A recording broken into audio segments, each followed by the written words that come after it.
Ustadz bersama kami. Selamat datang semuanya para jamaah sekalian.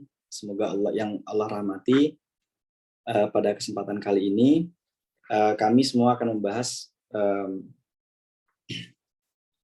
kajian yang bertemakan agar buah hati menjadi penyejuk hati bersama Ustadz kita semua, Abdullah Taslim hafizahullah taala.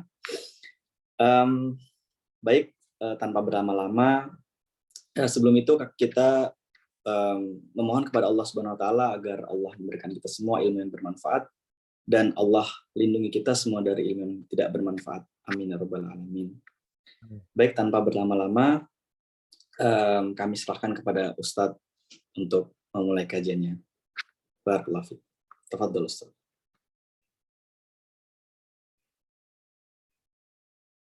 Assalamualaikum warahmatullahi wabarakatuh.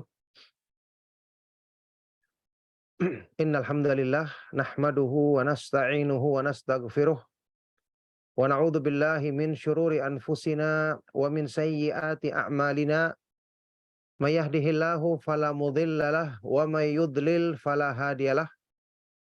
Wa asyhadu an la ilaha illallah wahdahu la syarikalah wa asyhadu anna Muhammadan abduhu wa rasuluh. Allahumma salli wa sallim wa barik ala nabiyyina Muhammadin wa ala alihi wa ashabihi wa man tabi'ahum bi ihsanin ila yaumiddin, amma ba'du. Alhamdulillah, ma'asyiral muslimin, ma'asyiral ikhwah wal akhwat fid din rahimakumullah. Ikhwan dan akhwat jamaah kajian Jerman Mengaji rahimakumullah. Alhamdulillah, kita bersyukur kepada Allah Subhanahu wa taala atas semua limpahan nikmat dan karunia-Nya. Kita bersyukur kepada Allah Subhanahu wa taala yang senantiasa memudahkan kebaikan-kebaikan dalam urusan dunia kita, apalagi urusan agama kita. Kita bersyukur kepada Allah Subhanahu wa taala yang memudahkan kita senantiasa berpegang teguh dengan Islam, berpegang teguh dengan petunjuknya dan petunjuk Rasulnya Shallallahu Alaihi Wasallam, serta mengikuti pemahaman dan jalan atau metode beragama para sahabat radhiyallahu taala anhum ajma'in, yang semoga Allah Subhanahu wa taala memudahkan kita senantiasa istiqamah di atas kebaikan-kebaikan ini sampai kita menghadapnya pada hari kiamat nanti. Barakallahu fikum. Tema tentang mendidik buah hati atau agar buah hati menjadi penyejuk hati ini pastinya mendapatkan perhatian dari setiap orang yang beriman kepada Allah Subhanahu wa taala dan hari akhir. Karena bagaimanapun juga orang-orang yang beriman senantiasa disifati sebagai orang-orang yang selalu beriman kepada Allah Subhanahu wa taala dan hari akhir, mencintai Allah Subhanahu wa taala dan Rasul-Nya, serta berusaha menjadikan kecintaannya kepada manusia dibangun di atas cinta karena Allah. Tidak asing bagi kita hadis Rasulullah Shallallahu Alaihi Wasallam yang diriwayatkan oleh Imam Al-Bukhari dan Muslim dari Anas bin Malik radhiyallahu taala anhu, "Thalathun man kunna fihi wajada bihinna halawatal iman." Ada 3 sifat yang barang siapa memilikinya dia akan merasakan manisnya iman. An yakunallahu wa rasuluhu ahabba ilaihi mimma siwahuma, dengan dia menjadikan Allah Subhanahu wa taala dan Rasulnya yang paling dicintainya melebihi dari keduanya. Ya, melebihi dari apapun yang selain keduanya. Wa an yuhibbal mar'a la yuhibbuhu illa lillah, yang kedua dia mencintai seorang manusia tidak lain dicintainya adalah karena Allah. Dan yang ketiga, wa an yakraha an ya'uda fil kufri ba'da idh anqadhahu Allahu minhu kama yakrahu an yukdhafa finnar. Dan dengan dia membenci untuk dikembalikan untuk kembali kepada kekufuran setelah Allah menyelamatkan dirinya dari kekufuran itu, sebagaimana dia tidak suka untuk dicampakkan ke dalam api. Jadi konsekuensi iman yang disebutkan di hadis ini, orang yang benar imannya, yang merasakan manisnya iman, berarti mencapai kesempurnaan iman adalah setelah dia mencintai Allah Subhanahu wa taala dan Rasul-Nya lebih daripada kecintaan kepada siapapun, konsekuensinya setelah itu, dia akan menjadikan kecintaannya kepada manusia selalu menjadikan cinta karena Allah, selalu mendukung cinta kepada Allah dan Rasulnya Shallallahu Alaihi Wasallam.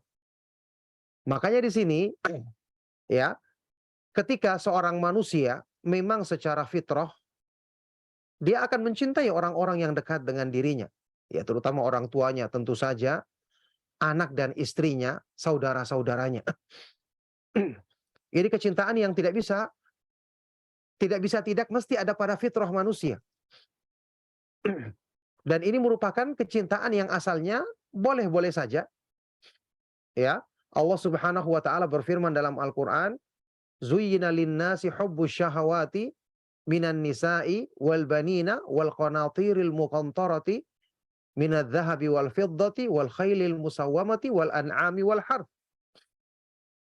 Ya, dalam surat Ali Imran, Allah Subhanahu wa taala berfirman, dijadikan indah pada pandangan mata manusia, dijadikan indah dalam pandangan manusia hubbus syahawat, mencintai hal-hal yang disukai, diinginkan oleh jiwanya, baik terhadap perempuan yakni istri-istrinya, wal banin anak-anak perempuannya, anak-anaknya, ya, wal banina dan kepada anak-anaknya, kemudian kepada harta benda yang dimilikinya. Yakni asalnya diperbolehkan. Makanya orang yang beriman ketika dia mengetahui kecintaan kepada fitrah ini dibolehkan oleh Allah Subhanahu wa taala, tapi konsekuensi imannya menuntut dia untuk tidak membiarkan kecintaan tersebut akan diseret oleh syaitan, menjauhkan dia atau melalaikan dia dari mengingat Allah Subhanahu wa taala. Oleh karena itulah Allah Subhanahu wa taala menyebutkan di dalam Al-Qur'an di surat Al-Furqan ketika menjelaskan sifat atau ciri hamba-hamba yang beriman, ibadur rahman, hamba-hamba Allah yang maha pemurah, di antaranya adalah Allah Subhanahu wa taala berfirman, "Walladzina yaquluna rabbana hab lana min azwajina wa dzurriyyatina qurrata a'yuni waj'alna lil muttaqina imama." Dan mereka adalah orang-orang yang selalu berdoa, "Wahai Rabb kami, anugerahkanlah kepada kami pada diri istri-istri kami dan anak-anak keturunan kami agar mereka menjadi penyejuk hati, qurratu a'yun, penyejuk jiwa kami, dan jadikanlah kami sebagai imam panutan bagi orang-orang yang bertakwa." Jadi mereka tidak membiarkan kecintaan yang fitrah itu kemudian mengalahkan kecintaan kepada Allah. Disinilah, ya, tentu saja dengan taufik dari Allah Subhanahu wa taala, orang-orang yang beriman kan belajar agama. Dia mengetahui, kayak disebutkan di ayat yang tadi kita bacakan di surat Ali Imran, kecintaan kepada istri, anak, kepada harta, kendaraan kita dan seterusnya. Allah sebutkan tadi, dzalika mata'ul hayati dunya, ini adalah perhiasan kehidupan dunia. Asalnya boleh-boleh saja. Tapi mereka mengetahui bahwa syaitan bisa masuk dari celah ini untuk menjerumuskan dan melalaikan manusia. Karena fitrah biasanya menjadikan seorang menjadi lemah, kecuali orang-orang yang dijaga oleh Allah Subhanahu wa taala. Makanya coba perhatikan di ayat Al-Qur'an, di firman Allah di ayat lain, di surat At-Taghabun, Allah Subhanahu wa taala berfirman, "Ya ayyuhalladzina amanu inna min azwajikum wa auladikum aduwwan lakum fahdharuhum." Wahai orang-orang yang beriman, sesungguhnya di antara istrimu dan anak-anakmu ada yang merupakan musuh bagimu, maka waspadalah, hati-hatilah kamu terhadap mereka. Perhatikan, setelah disebutkan tadi boleh kita mencintai mereka, sekarang disebutkan ada yang menjadi musuh. Berarti, ya, fitrah ini bisa dimanfaatkan oleh syaitan agar menjadikan manusia melampaui batas. Demi Allah, kalau bukan karena pertolongan dari Allah Subhanahu wa taala, kemudian dengan sebab kita mengusahakan perbaikan pada diri istri dan anak-anak kita, tentu juga pada diri suami, bagi seorang istri, pada diri suami dan anak-anaknya, tidak memohon pertolongan kepada Allah Subhanahu wa taala, ini bisa menjadi sebab yang mencelakakan seorang hamba pada hari kiamat nanti. Ya, naudzubillahi min dzalik. Coba kita renungkan, Ya, ada faedah yang disebutkan oleh Imam Ibnu Qayyim al-Jauziyah rahimahullah taala di dalam kitab Al-Fawaid, di dalam kitab Ighathatul Lahfan tentang surat Al-Munafikun.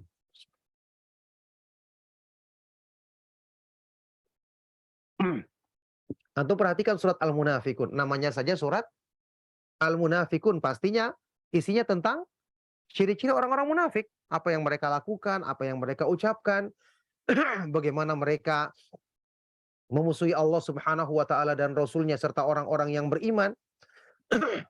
Di akhir surat ini ada peringatan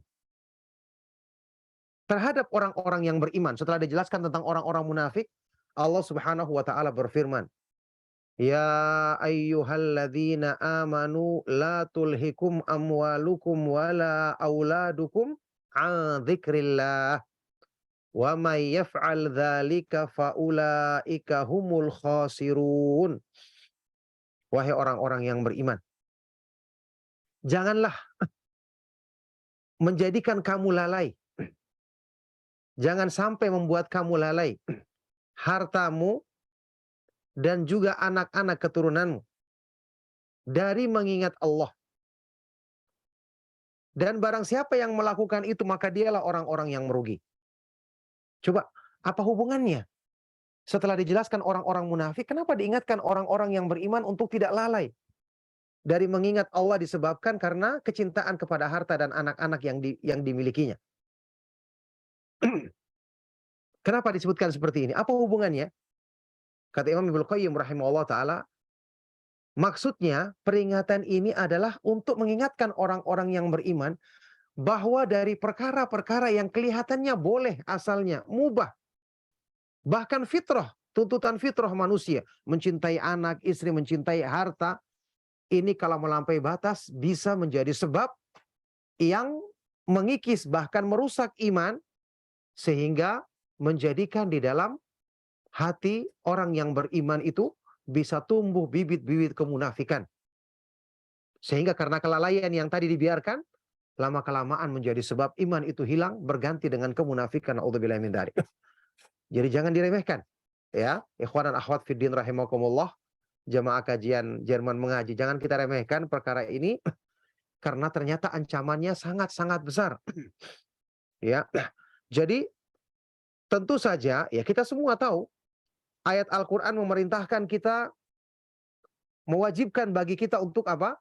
Menjaga anak-anak kita, keluarga kita dari api neraka. Ini jelas kewajiban setiap orang yang beriman. Allah Subhanahu wa taala berfirman di surat At-Tahrim, "Ya ayyuhalladzina amanu qu anfusakum wa ahlikum nara wa quduhan nasu wal hijarah." Wahai orang-orang yang beriman, peliharalah dirimu, jagalah dirimu dan keluargamu dari api neraka yang bahan bakarnya manusia dan batu-batuan. Ini jelas kewajiban. Ya. Ali bin Abi Thalib radhiyallahu taala anhu ketika menafsirkan ayat ini mengatakan, "Alimu anfusakum wa ahlikumul khaira." Ajarkan pada dirimu dan keluargamu kebaikan. Jadi bukan cuma dirimu saja yang kamu perhatikan. Keluarga merupakan tanggung jawabmu. Ya, dan ini menjadi sebab yang bisa mencelakakanmu ketika kamu biarkan mereka, kamu menganggap dirimu sudah baik seperti yang disebutkan dalam surat Al-Munafikun tadi, menjadikan manusia lalai sehingga mereka tidak mengusahakan anggota keluarganya ini bisa mendukung kecintaannya kepada Allah. Akhirnya karena tidak mendukung, syaitan menjerumuskan mereka menjadi sebab yang merusak kecintaannya kepada Allah. Akhirnya menjadi sebab yang menjadikan dirinya berpaling dari mengingat Allah Subhanahu wa taala. Na'udzubillahi min dzalik. Jadi kita mendidik keluarga atau kita mengusahakan agar buah hati menjadi penyejuk hati, bukan sekedar mempertimbangkan bahwa ini kewajiban yang diperintahkan. Meskipun juga pasti ini merupakan pertimbangan besar bagi kita. Tapi lebih dari itu. Karena kita, konsekuensi kita, kecintaan kita kepada Allah benar. Dan kecintaan kepada Allah yang benar menunjukkan bukti benarnya iman di hati kita. Kenapa? Cinta kepada Allah kan, kata para ulama, adalah ruhul iman. Kata Syekh Abdurrahman As-Sa'di rahimahullah ta'ala, cinta kepada Allah adalah ruhul iman wa haqiqatu tauhid wa ainut ta'abbud. Ruhnya iman, hakikatnya tauhid, inti dari penghambaan diri kepada Allah. Kalau cinta kepada Allah rusak, maka iman tidak akan benar. Makanya cinta karena Allah dan benci karena Allah ini merupakan salah satu konsekuensi iman yang sangat kuat. Orang-orang yang beriman disebutkan di dalam Al-Quran di akhir surat Al-Mujadilah atau Al-Mujadalah, la tajidu qauman yu'minuna billahi wal yaumil akhiri yuwadduna man haddallaha wa rasulahu walau kanu aba'ahum au abna'ahum au ikhwanahum au ashiratahum. Kamu tidak akan mendapati satu kaum yang mereka beriman kepada Allah dan hari akhir, kemudian dia bisa saling mencintai, tenang untuk saling berkasih sayang dengan orang-orang yang memusuhi Allah dan Rasul-Nya. Meskipun mereka itu orang tua mereka sendiri, atau anak-anak mereka sendiri, atau saudara-saudara mereka sendiri, atau anggota keluarga mereka sendiri. Tidak akan mungkin. Di dalam hadis yang sahih Rasulullah Shallallahu Alaihi Wasallam bersabda, "Awthaqul iman al-hubbu fillahi wal bughdhu fillah." Ikatan iman yang paling kuat adalah cinta karena Allah dan benci karena Allah. Jadi maksudnya di sini, ikhwan dan akhwat fiddin rahimakumullah, jamaah kajian Jerman mengaji, hafidhakumullah. Pastinya seiring dengan kita semakin mengikuti kajian, semakin belajar, semakin berusaha hijrah, iya kan? Ini tentu merupakan cita-cita kita.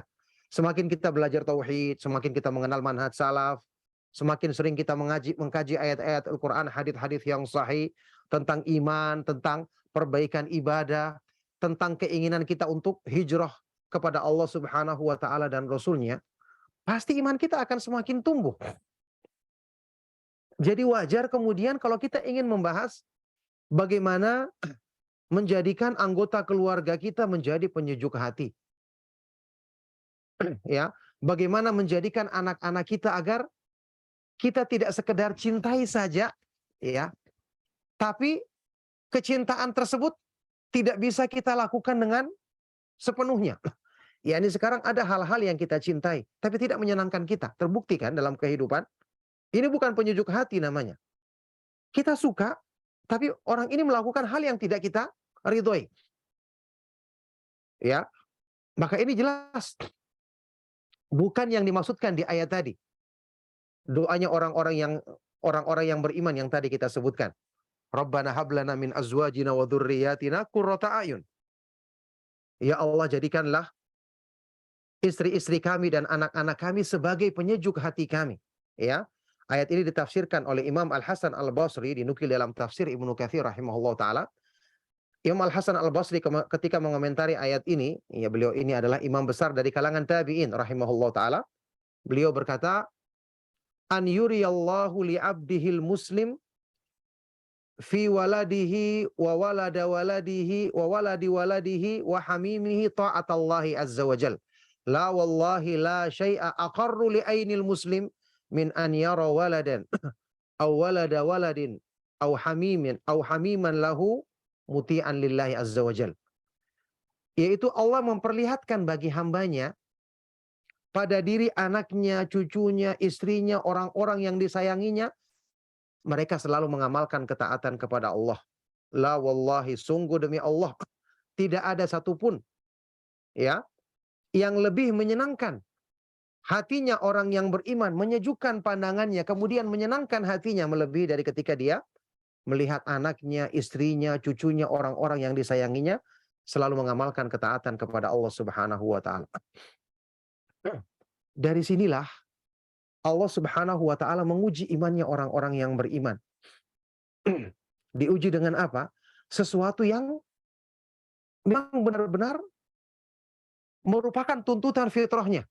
Ingat Nabi Ibrahim alaihissalatu wassalam ketika ingin disempurnakan imannya diuji dengan apanya? Dengan siapa? Dengan anaknya. Nabi Ismail alaihissalatu wassalam.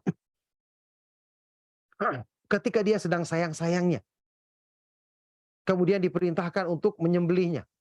Bagaimana seorang akan bisa melakukan ini kalau bukan orang-orang yang dipilih oleh Allah Subhanahu wa taala.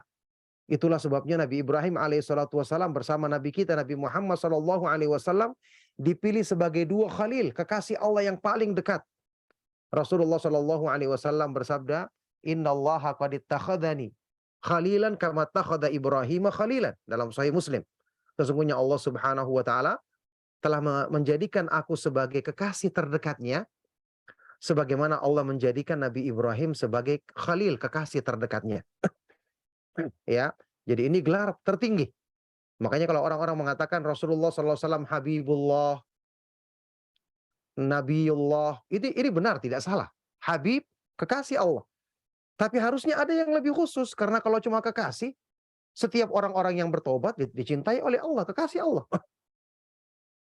Orang-orang yang mensucikan diri dicintai oleh Allah. Tapi kalau kita ingin menyebutkan yang khusus, sebutkan Khalilullah, kekasih terdekat Allah, yang ini cuma diberikan kepada dua nabi yang mulia tadi, alaihi wassalatu wassalam. Baik.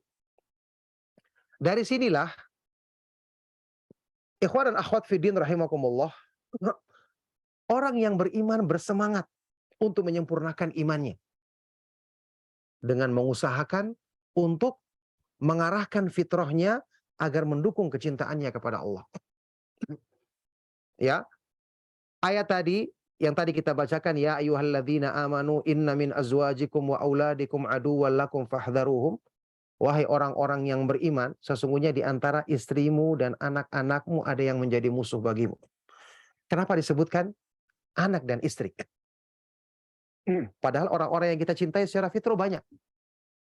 Diterangkan di dalam tafsir As-Sa'di oleh Syekh Abdurrahman bin Nasir As-Sa'di rahimahullah ta'ala, karena fitrah manusia itu biasanya kalau menghadapi anak dan istrinya dia cenderung lemah. Ya, dia cenderung apa? Cenderung lemah. Tidak bisa tegas.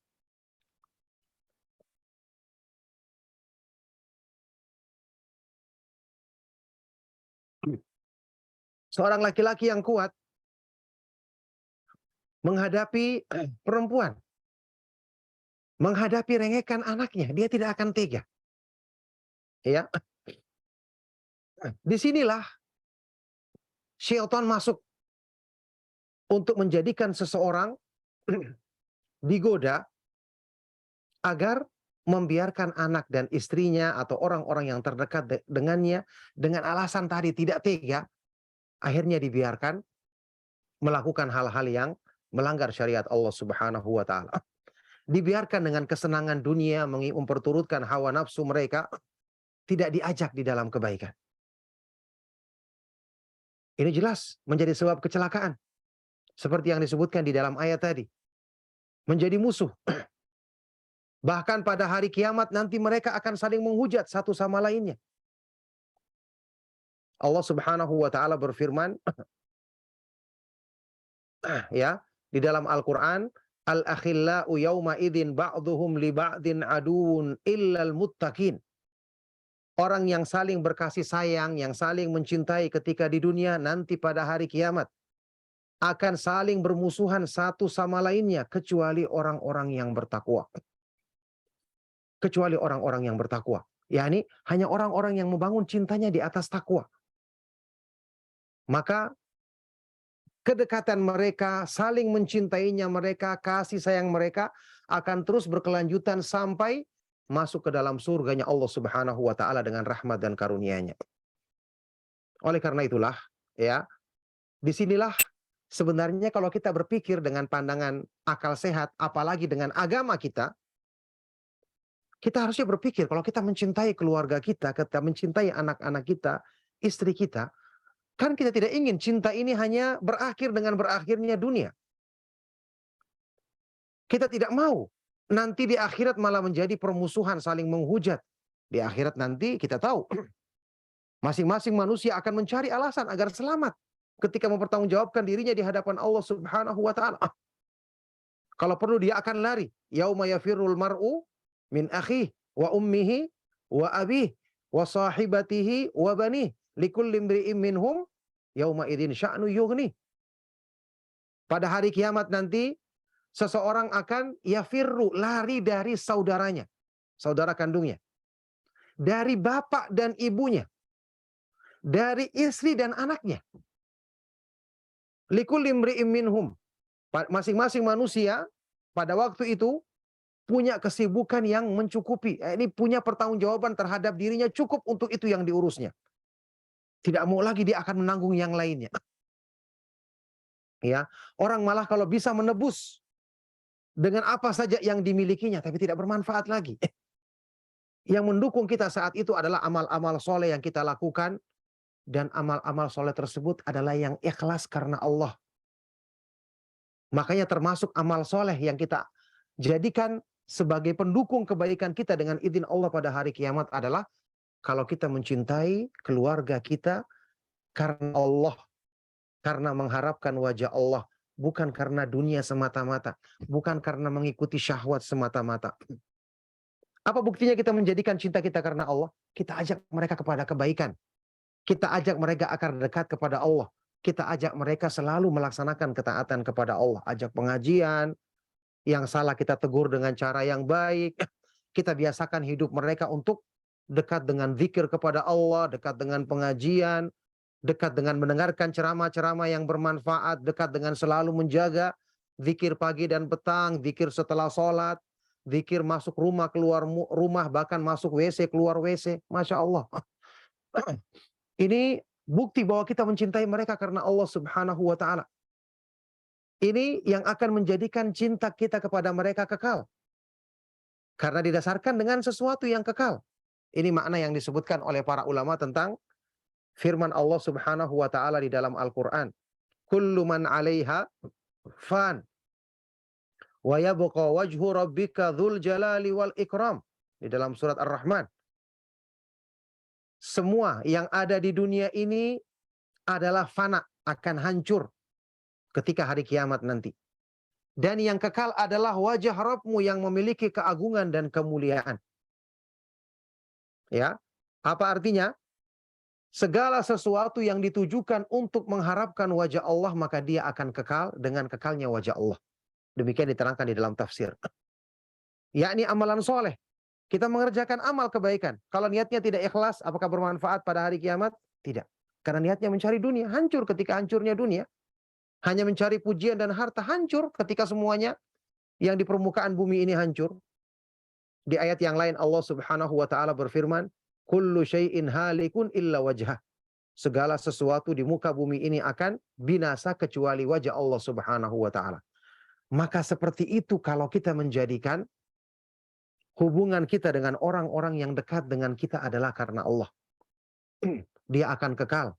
Cinta dan kasih sayang akan selalu menjadi penyejuk hati orang-orang yang beriman ya di dunia, kemudian sampai di akhirat nanti mereka berkasih sayang di dalam rahmat Allah Subhanahu wa Ta'ala. Coba lihat firman Allah Subhanahu wa Ta'ala ketika Allah menjanjikan jannatu adni yadkhulunaha wa man salaha min abaihim wa azwajihim wa dzurriyyatihim.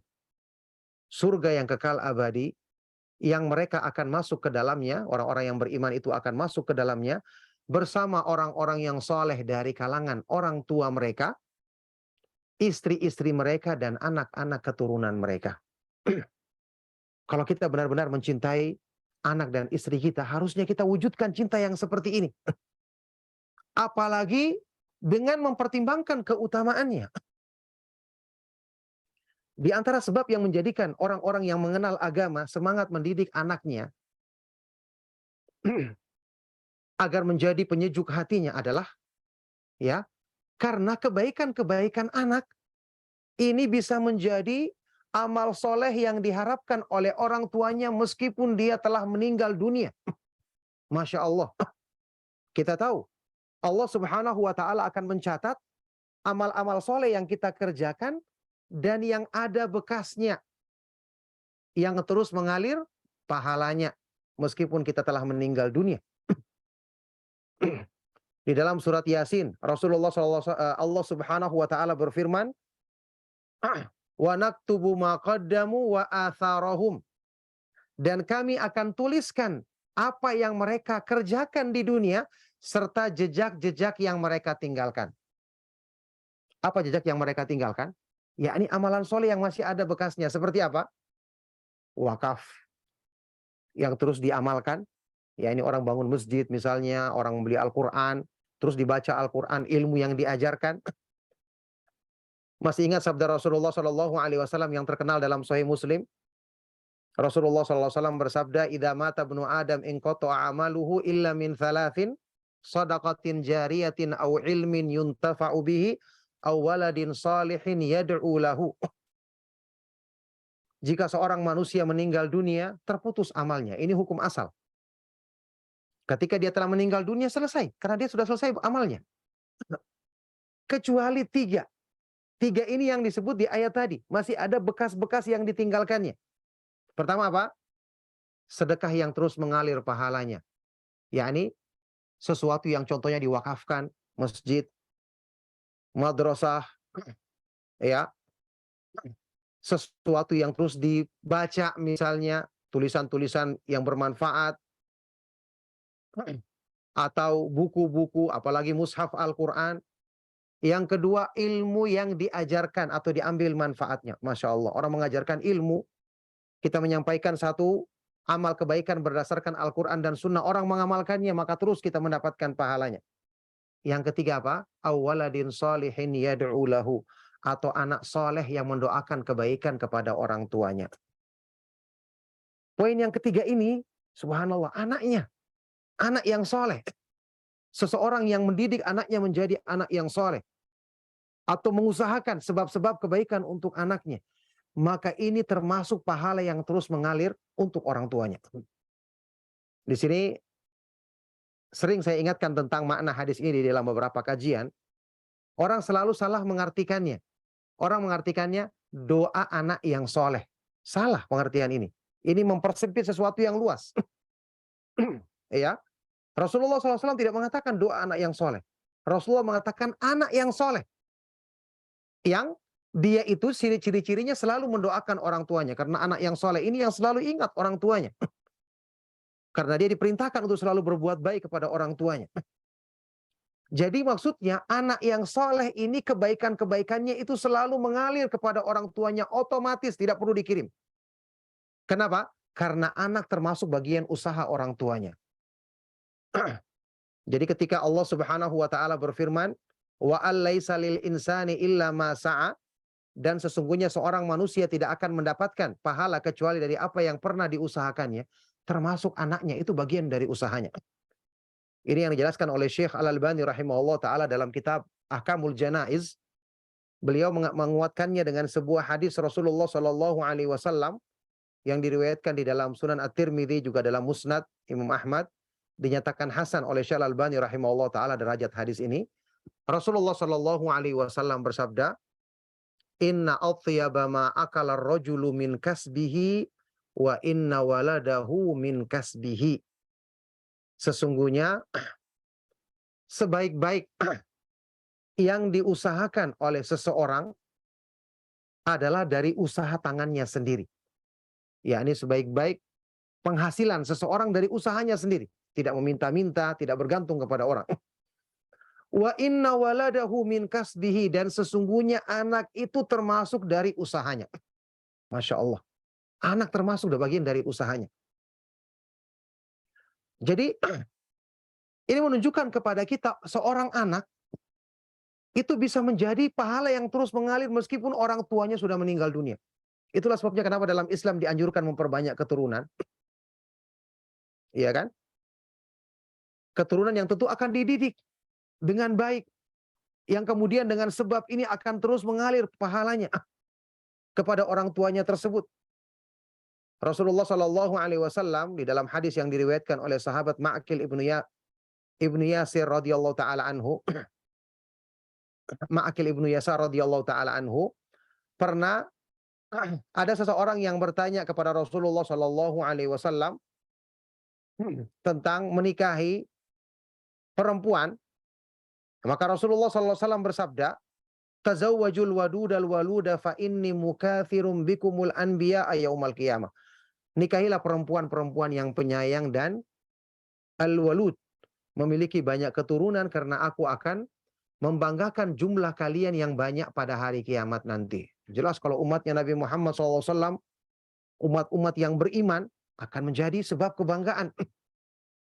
Membanggakan di hadapan para nabi yang lain alaihi wassalatu wassalam. Ini menunjukkan dianjurkan memperbanyak keturunan dengan alasan tadi. Ya, supaya menjadi kebanggaan bagi Rasulullah SAW di depan umat-umat atau nabi-nabi yang lain. Ya juga tadi untuk menjadi sebab kebaikan bagi orang tuanya yang terus mengalir kepada orang tuanya meskipun dia telah meninggal dunia. Makanya ada hadis yang sahih yang lainnya yang juga dinyatakan sahih oleh Syekh Al-Albani rahimahullah taala. Rasulullah Shallallahu alaihi wasallam pernah bersabda, "Innar rajula la turfa'u lahu darajatuhu fil jannati." Sesungguhnya ada seseorang yang nanti pada hari kiamat ketika dia masuk surga, dia mendapati tingkatannya lebih tinggi. Fayaqul, maka dia bertanya, "Anna li hadza?" Bagaimana aku bisa mendapatkan semua ini? Fayuqalu lahu, maka dikatakan kepadanya, "Bistighfari waladika laka." Dengan seringnya atau banyaknya permohonan ampun yang diucapkan oleh anakmu sepeninggalmu, ya, yang banyak diucapkan untuk pahala kebaikanmu. Ya, ini anaknya ini banyak memohon ampun kepada Allah untuk diampuni dosa-dosa orang tuanya. Dengan sebab ini Allah meninggikan derajat orang tuanya. Ada sebagian ulama yang mengatakan ketika anak yang soleh ini masuk surga, dia dapatkan tempat yang lebih tinggi dibandingkan orang tuanya dengan sebab syafaat yang Allah izinkan bagi anak ini, maka orang tua tersebut diangkat derajatnya supaya mencapai derajat seperti yang ditempati oleh anaknya. Subhanallah. Ya, oleh karena itu, Masya Allah, ini merupakan motivasi besar bagi kita. Ya, kalau kita benar-benar mencintai anak kita, jangan hanya urusan dunia yang kita pentingkan. Urusan agama, urusan dunia malah bisa mencelakakan orang tuanya. Ya, kalau orang tuanya menjadi sebab anaknya lalai karena dimanjakan dengan urusan-urusan dunia, tidak dididik. Anak kecil kan kita tahu, mereka belum tahu apa-apa. Ya, orang tuanya yang menjadi pemimpin yang bisa menegakkannya. Ingat kenapa Rasulullah Shallallahu alaihi wasallam bersabda dalam hadis riwayat Bukhari dan Muslim, "Kullu mauludin yuladu 'alal fitrah fa abawahu yuhawwidanihi au yunajjisani au yunassiranihi." Semua manusia atau bayi itu dilahirkan di atas fitrah. Asalnya anak-anak itu fitrah. Cenderung kepada Islam, cenderung kepada kebenaran. Tapi siapa yang mempengaruhinya? Kedua orang tuanya lah yang menjadikan dia Yahudi, Nasrani, atau Majusi. Berarti pengaruh orang tuanya. Bagaimana mungkin orang tuanya nanti akan tenang ketika menghadap Allah Subhanahu wa taala, sementara anak-anaknya dia sendiri yang tidak mengusahakan pendidikan yang baik untuk mereka. Naudzubillah min dzalik. Jadi di sini ya, ikhwan dan akhwat fiddin rahimakumullah, jamaah kajian Jerman mengaji hafidzakumullah, kita harus ingat tanggung jawab kita ini. Sebenarnya mudah karena tadi kita katakan fitrah. Dan ini merupakan fitrah yang Allah jadikan pada setiap penciptaan manusia. Itu asalnya. Fitratallahi allati fataran nasa 'alaiha la tabdila li khalqillah. Ini adalah fitrah Allah yang Allah ciptakan manusia di atas fitrah ini, tidak ada perubahan pada fitrah Allah. Tapi ingat, fitrah akan berusaha dipengaruhi oleh syaitan. Ya, ketika saat ini ada orang-orang yang bertanya bagaimana cara kita menanamkan tauhid kepada anak-anak kita, kan mereka belum paham. Kita mengajarkan akidah dan seterusnya. Kita katakan justru mereka lebih mudah diajarkan dibandingkan orang yang sudah besar. Karena mereka masih di atas fitrah. Segera kita ambil kesempatan, ambil peluang dengan kedekatan kita kepada anak-anak kita, apalagi tentu fitrah, kita dan anak kita saling mencintai, lebih mudah kita berikan masukan, kita berikan pengajaran, sebelum nanti fitrahnya dirusak oleh syaitan. Di dalam hadis yang diriwayatkan oleh Imam Muslim, hadis kursi, ya, Allah Subhanahu wa taala berfirman, "Inni khalaqtu ibadi hunafa'a thumma innahu atathumus syayatinu fajtalathum an dinihim." Sesungguhnya aku menciptakan hamba-hambaku dalam keadaan hanif. Hanif lurus, cenderung kepada tauhid, cenderung kepada akidah, cenderung kepada iman kepada Allah. Kemudian syaitan mendatangi mereka dan memalingkan mereka dari fitrahnya yang lurus. Ya kalau sudah kelamaan ya syaitan akan merusaknya. Kan kita katakan di atas fitrah dia dilahirkan setiap bayi maksudnya bersih. Makanya kita katakan di sini kalau ada teori yang mengatakan setiap manusia itu dilahirkan seperti lembaran kertas putih, ini salah. Kalau lembaran putih kan berarti tidak ada kecenderungannya. Ya, sama peluangnya antara baik dan buruk tidak. Dilahirkan dalam keadaan dia sudah berwarna tauhid, itu yang benar. Kecenderungannya kepada tauhid kuat. Seandainya dibiarkan tidak ada pengaruh, dia akan mencari jalan untuk mengenal Allah, menyembah kepada Allah semata-mata dan tidak menyekutukannya. Tapi syaitan kan tidak tinggal diam. Bahkan disebutkan di dalam hadis riwayat Imam Bukhari dan Muslim tentang hikmah dan rahasia kenapa bayi itu ketika lahir berteriak pertama kali. Ya, kecuali yang disebutkan di dalam Al-Quran, disebutkan dalam hadis yang sahih, kecuali Nabi Isa ibnu Maryam, karena dilindungi, didoakan perlindungan oleh Maryam, ya. Rasulullah SAW bersabda, siyahul mauludi hina yaqa nazghatun minasyaitan. Teriakan seorang bayi, tangisan, jeritan seorang bayi ketika pertama kali keluar dari rahim ibunya, dilahirkan di dunia ini, itu adalah nazghah, tusukan dari syaitan, godaan dari syaitan. Hadis riwayat Bukhari Muslim. Ya, kita berpikir, Masya Allah, syaitan sudah menggoda bayi ini sejak dilahirkan. Padahal bayi ini belum tahu apa-apa. Ya, belum bisa berbuat apa-apa. Kita pun belum bisa melakukan apa-apa. Apakah mungkin kita mengatakan kepada bayi ini nasihat? Kan tidak mungkin, dia belum bisa memahami nasihat.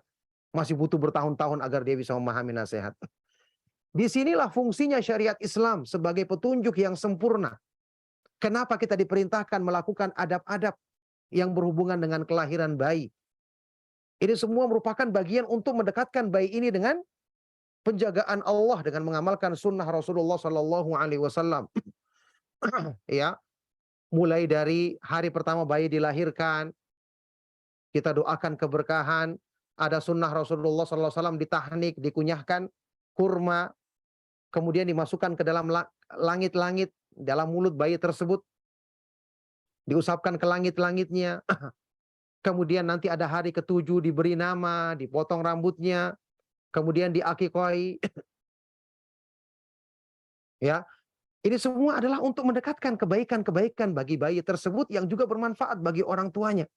Sekaligus ini penjagaan dari Allah Subhanahu wa taala.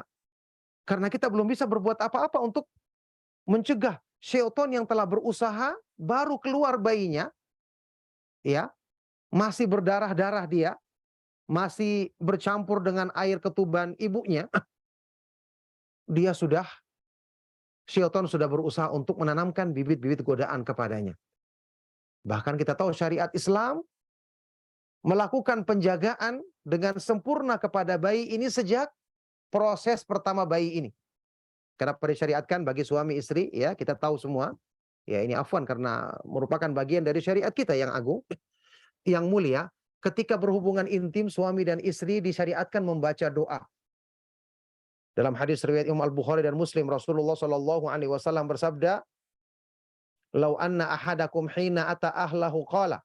Seandainya salah seorang dari kalian ketika mendatangi atau mencampuri istrinya, berhubungan intim dengan istrinya, dia membaca doa, Bismillahi Allahumma jannibna syaitana wa jannibi syaitana ma razaqtana.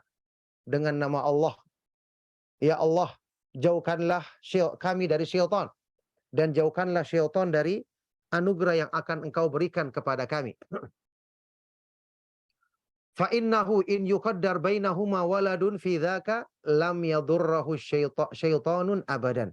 Sesungguhnya kalau ditakdirkan dari hubungan intim ini akan menjadikan anak, ya, menjadi sebab lahirnya anak, maka syaitan tidak akan bisa membahayakannya selama-lamanya. Subhanallah, penjagaan yang sempurna dari Allah Subhanahu wa taala untuk kebaikan anak-anak kita. Tentu saja kata sebagian dari para ulama, ya, meskipun misalnya, ya, hubungan intim ini dilakukan oleh suami istri yang mungkin ada di antara mereka yang tidak punya keturunan, tetap disyariatkan membaca doa tersebut karena supaya menjauhkan syaitan. Kan tentu tidak ada yang mau ketika dia sedang melakukan hubungan intim yang dihalalkan, ini kemudian syaitan ikut campur di dalamnya, naudzubillahi min dzalik. Oleh karena itu, intinya di sini, benar-benar agama Islam ini diturunkan dengan syariat yang sempurna, terkandung di dalamnya penjagaan terhadap diri kita, keturunan kita, supaya menjadi sebab agar anak-anak kita nanti mudah untuk kita didik, mudah untuk kita usahakan menjadi penyejuk hati bagi kita, yang akan menjadi sebab kegembiraan bagi kita, bagi orang-orang yang beriman insya Allah di dunia dan di akhirat nanti.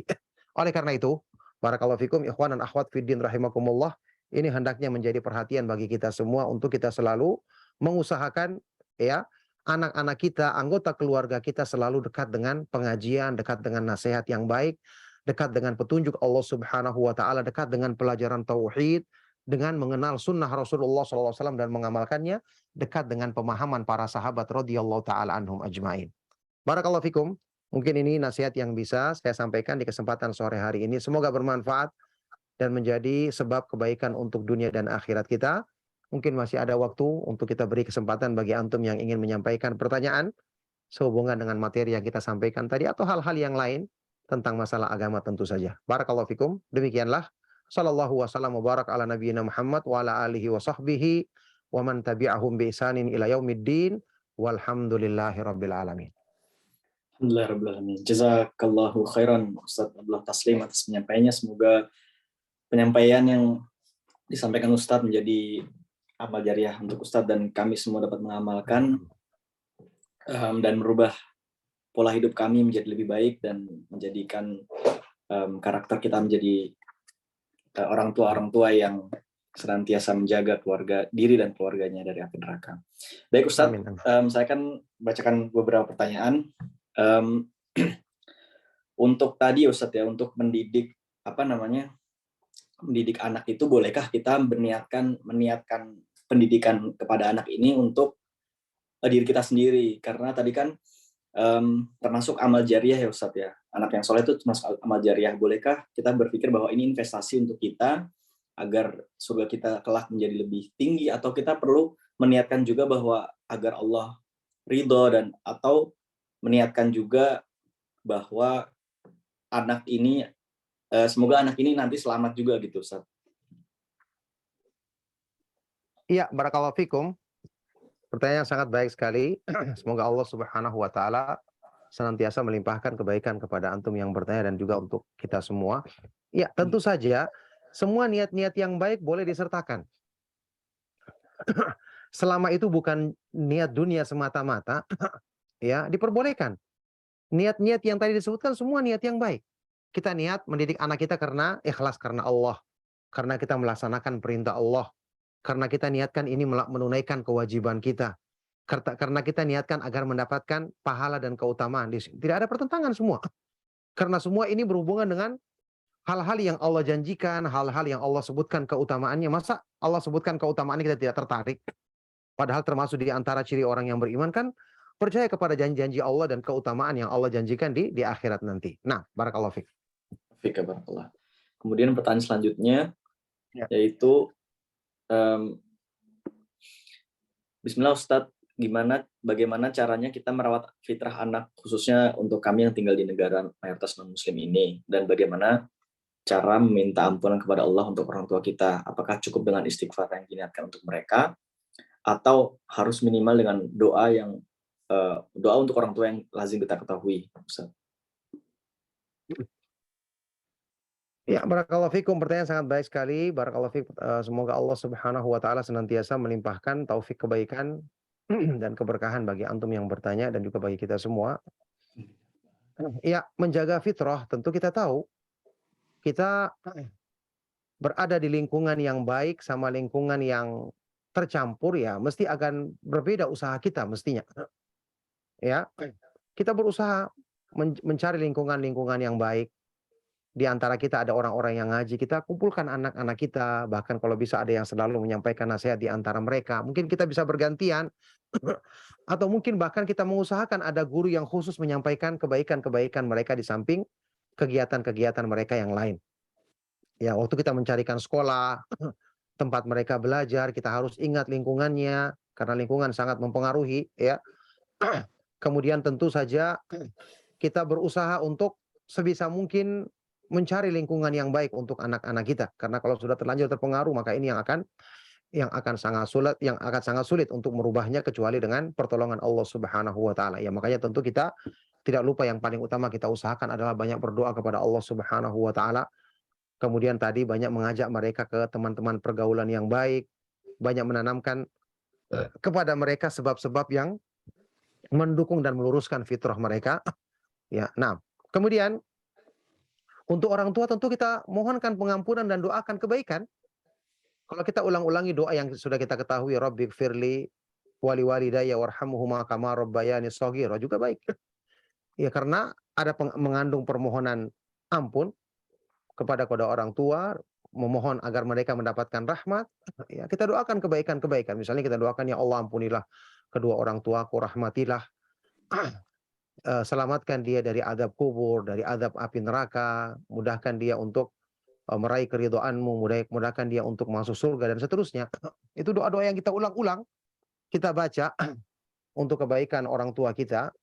Maka ini adalah cara agar kita mendoakan kebaikan bagi mereka sebagaimana yang itu merupakan sifat dari anak-anak yang soleh. Nah, barakallahu fiik. Wafika barakallah. Kemudian Ustaz ada pertanyaan lagi.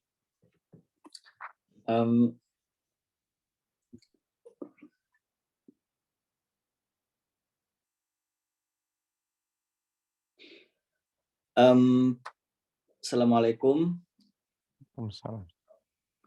Ustadz, bagaimana hukum harta gono gini dalam Islam jika bercerai?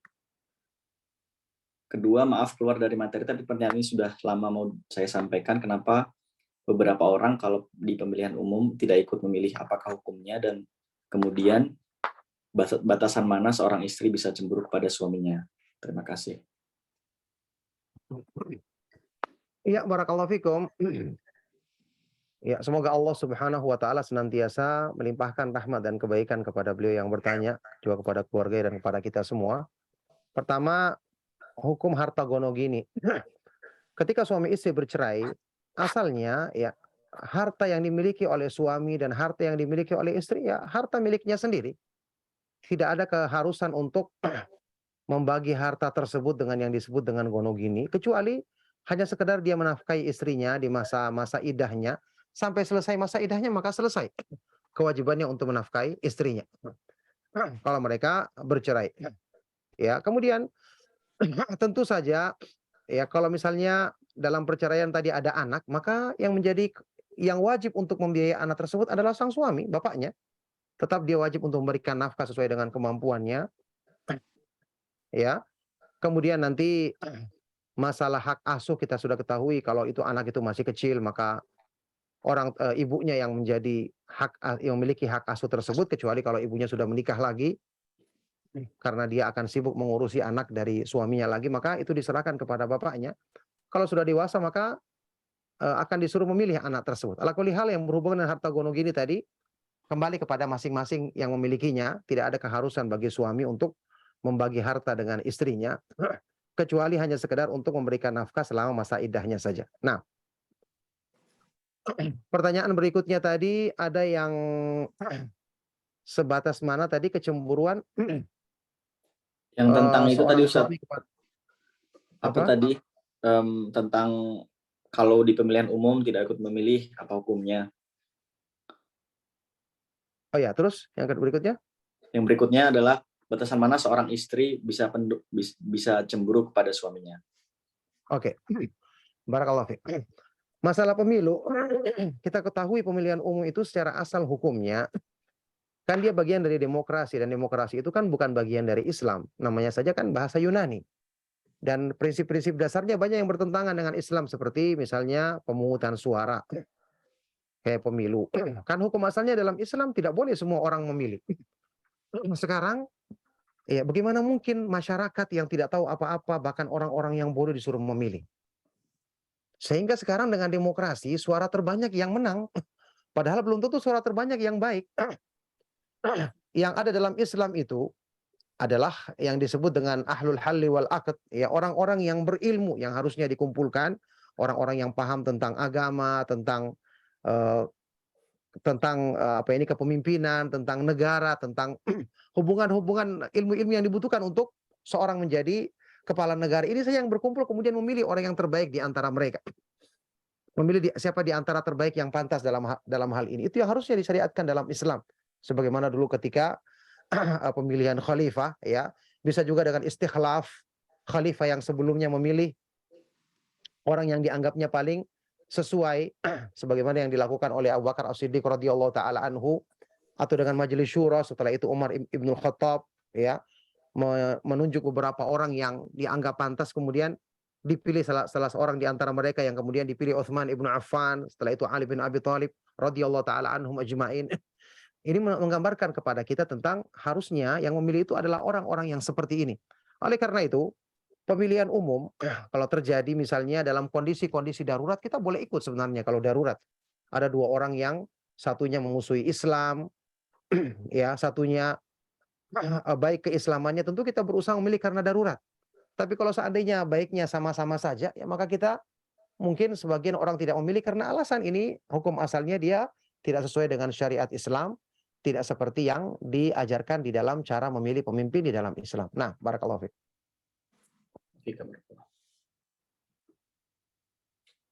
Tadi yang cemburu, Ustaz. Oh ya, masalah cemburu ya, kecemburuan istri terhadap suami ya. Iya, barakallahu fikum, sebatas yang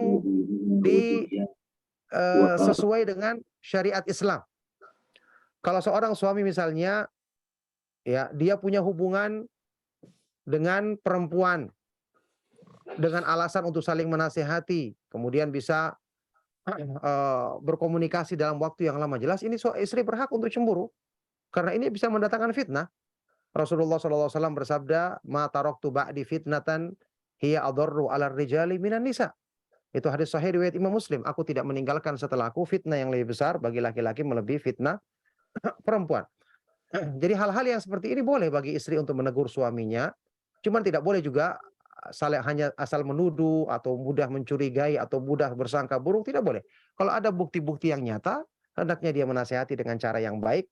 Kecemburuannya diwujudkan bukan dengan cara marah, bukan dengan cara menuduh serampangan, tapi dengan menasehati untuk agar suaminya kembali kepada pemahaman dan pengamalan Islam yang benar, tidak melakukan hal-hal yang bisa berpotensi mendatangkan fitnah. Nah, barakallahu fiik. Kemudian ada pertanyaan dari Belanda, Ustadz. Assalamualaikum. Ada satu keluarga yang pada awalnya cukup bahagia dan tentram, namun setelah 20 tahun kemudian mereka bercerailah karena sang istri merasa tidak cukup nafkah dari suaminya. Atas keputusan pengadilan, anak-anak harus diikut ibunya. Sang ayah wajib menafkahi mereka setiap bulan. Anaknya dibolehkan 2 hari dalam seminggu datang ke rumah ayahnya. Nah, pada setahun terakhir ini ibunya membuat masalah dengan melarang anak-anaknya untuk datang bersilaturahim ke rumah ayahnya. Sehingga anak-anak tersebut bisa menemui ayahnya hanya di jalan, di pertokoan, restoran, di masjid, dan lain-lain. Bolehkah anak-anak itu tidak patuh dengan ibunya? Bukankah silaturahim itu yang dimaksud adalah datang ke rumah ayahnya? Iya, barakallahu fikum. Jawabannya boleh. Karena ketaatan kepada manusia tidak boleh melanggar ketaatan kepada Allah. Rasulullah SAW bersabda, "La ta'ata li ahadin fi ma'siyatillah, innama ta'atu fil ma'ruf." Tidak ada ketaatan kepada seorang pun dalam bermaksiat kepada Allah. Ketaatan itu dalam perkara yang baik saja. Jadi jelas. Kayak tadi yang disebutkan sama pertanyaan tadi, kan kewajiban dia untuk menyambung silaturahim dengan ayahnya, kewajiban dia untuk tetap berbuat baik kepada ayahnya, apalagi ayah tetap menafkainya. Tidak boleh dia mentaati ibunya dalam masalah ini. Justru dia harus nasihati ibunya. Tapi tentu nasihatinya dengan cara yang baik, tidak boleh dengan cara yang kasar. Tetap nasihati ibunya bahwa dia ayahnya berhak juga untuk bertemu dengan mereka, dan anak-anak juga berhak untuk tetap dekat dengan ayahnya. Apalagi ayahnya juga masih melaksanakan kewajibannya, maka jelas ini diperbolehkan. Sampai pun kalau ibunya tidak mengizinkan, mereka boleh sembunyi-sembunyi datang ke rumah ayahnya dan tidak mentaati perintah ibunya dalam masalah ini. Nah, barakallahu fiik. Barakallah. Kemudian ada pertanyaan bagus, Ustadz. Bismillah, Ana mau tanya, qadarullah karena uzur Misal anak akhirnya masuk ke SD Katolik, karena di Jerman banyak SD seperti ini. Lalu di sekitar rumah ada SD umum namun kualitasnya jauh di bawah SD Katolik tersebut. Bagaimana menyikapi hal ini, Ustaz? Jazakumullahu khairan, barakallahu fikum. Ya, barakallahu fikum. Sangat-sangat tidak dinasehati dan tidak dibenarkan untuk masuk ke SD Katolik tersebut. Kualitas yang dimaksud kualitas apa sih? Masalah dunia kan? Pasti hanya urusan dunia saja. Bagaimana kalau sampai mempengaruhi akhlaknya, sampai bahkan merubah agamanya, padahal di situ jelas-jelas tidak akan mungkin diajarkan untuk mencintai Islam, kan tidak mungkin. Pasti ya, sedikit atau banyak ada pengaruh-pengaruh untuk membenci Islam. Sekolah-sekolah yang ada di sekitarnya ya, dengan segala kekurangannya lebih baik karena masih mungkin untuk atau paling tidak masih lebih sedikit pengaruh-pengaruh keburukannya. Kalau tidak, dia berusaha membentuk pendidikan sendiri. Siapa yang mengharuskan dia untuk masuk ke dalam sekolah misalnya? Kalau dia tidak mau juga masukkan dalam sekolah umum, sudah didik sendiri. Atau membentuk misalnya, apalagi sekarang sudah katanya dimudahkan yang namanya apa? Homeschooling misalnya. Gunakan hal tersebut. Kalau memang tidak mau membawa ke sekolah-sekolah umum yang dekat rumah tersebut. Ala kulli hal jangan sampai mengorbankan keyakinan anak kita hanya karena mengejar satu urusan dunia, karena kita akan bertanggung jawab di hadapan Allah Subhanahu wa taala tentang pendidikan agama mereka. Nah, barakallahu fikum. Fik, Ya, barakallahu. mungkin sudah menjelang waktu ya, satu pertanyaan lagi mungkin yang terakhir, silakan. Oke, pertanyaan Sudah terakhir, hampir Ustaz. maghrib di sini. 6. Iya, silakan. Pertanyaan terakhir. Bismillah, izin bertanya, Ustadz. Apa yang harus dilakukan orang tua jika anak belum mau intens belajar ilmu agama? Belum mau masuk ke lingkungan pesantren dan orang tua masih belajar ilmu agama. Jazakumullahu khairan, barakallahu fikum. Ya, barakallahu fikum. Pertanyaan sangat baik sekali dari beliau yang bertanya maupun yang bertanya tadi sebelum-sebelumnya. Semoga Allah Subhanahu wa taala senantiasa melimpahkan rahmat dan kebaikan bagi mereka semua dan juga untuk kita. Yang orang tua lakukan, tetap dia bersabar, tetap mendakwai anaknya, tetap mengajak mereka dengan baik, bahkan kalau bisa memberi hadiah agar mereka mau dekat dengan agama. Mungkin kalaupun belum masuk ke dalam pesantren, tapi bisa diajak untuk melakukan kebaikan-kebaikan yang bisa menjadikan mereka cinta kepada agama.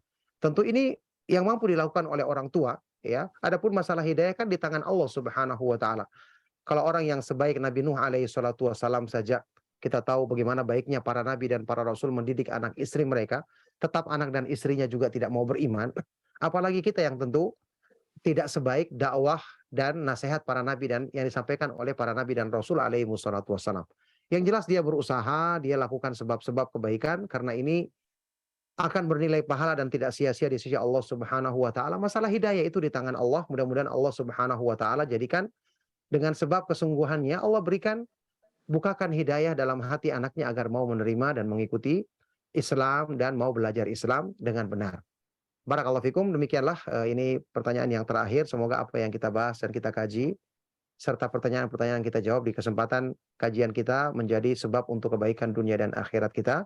Mohon maaf atas segala yang salah dan kurang. Di sini kami cukupkan. Sallallahu wasallam wa barak ala nabiyyina Muhammad wa ala alihi wa sahbihi wa man tabi'ahum bi isanin ila yaumiddin. Walhamdulillahi rabbil alamin. Subhanakallahumma wa bihamdika asyhadu an la ilaha illa anta astaghfiruka wa atubu ilaik. Wassalamualaikum warahmatullahi wabarakatuh. Waalaikumsalam warahmatullahi wabarakatuh. Jazakallah khairan, Ustadz. Dan para jamaah sekalian, semoga Allah senantiasa menjaga Ustadz Abdullah Taslim beserta keluarga dan kita semua. Allah menjaga kita semua. Amin ya rabbal alamin. Mohon maaf bagi para penanya yang belum terjawab pertanyaannya. Ya, semoga Allah tetap mengganjar pahala yang banyak atas usaha bertanyanya. Kurang lebihnya mohon maaf. Subhanakallahumma bihamdik asyhadu an la ilaha illa anta astaghfiruka wa atubu ilaik. Assalamualaikum warahmatullahi wabarakatuh.